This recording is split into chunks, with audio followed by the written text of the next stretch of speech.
All right, so Zemismart sent me a couple of lights to review and add into the Hubitat application to see how easy or difficult it is to pair out of the box.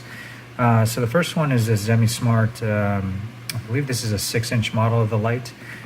So these are designed as retrofits. They come with these pegtails, so you cut the appropriate size hole and you connect them to mains voltage. I'm not going to be installing these physically at my location, but we will test to see how to pair these to Hubitat. The smaller model, this is either 3.5, 4-inch, I'm not entirely sure, are about, looks like about 4 inches across. Same idea. Cut the opening for this particular light. Install this up. The 2 clips is going to hold it into the ceiling. I'm assuming this is going to go behind. Well, obviously this is going to go behind it, inside of the ceiling. There is a cap for this once you get the mains voltage connected to it. So this just clips back on in the back here. So we're going to go ahead and get these hooked up and then see if Hubitat will pick them up right out of the box. Right, so I've got the smaller model attached to mains voltage.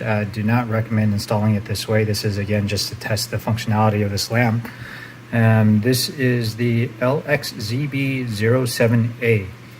So it's actually it's quite bright. Kind of hard to capture that on camera. Plenty bright. So let's switch over to the application and see if we can get this paired up. Right. So to pair the light, we go ahead and go into our devices screen. We click on device discovery, or we add a new device.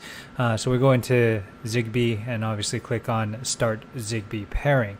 So the official process, I would plug in the light first, go ahead and then click the start Zigbee pairing. It's going to start searching for that light and you should find it after a couple of moments. It's going to initialize, get some information about the actual device, and we'll see it appear in a little bit.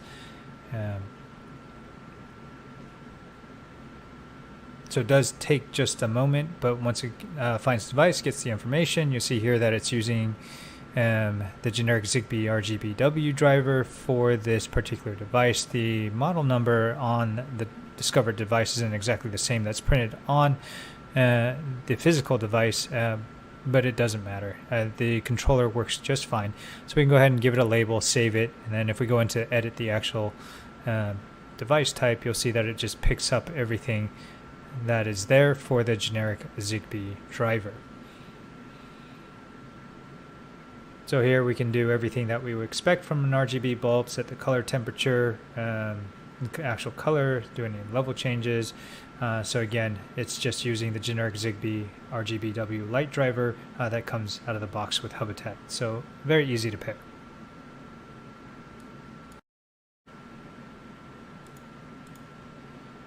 Okay, much the same here. We're going to go ahead and click on Zigbee again for the larger light. It's been powered on. We're going to go ahead and click on Start Zigbee Pairing. And again, after a couple of moments, it's going to find that device, initialize, this time a little bit faster. But it's using the same driver. Model number, manufacturer is a little bit different. But again, it doesn't matter. It's just using the Zigbee RGBW device driver. So we'll give it a label. Type that out and go ahead and hit save.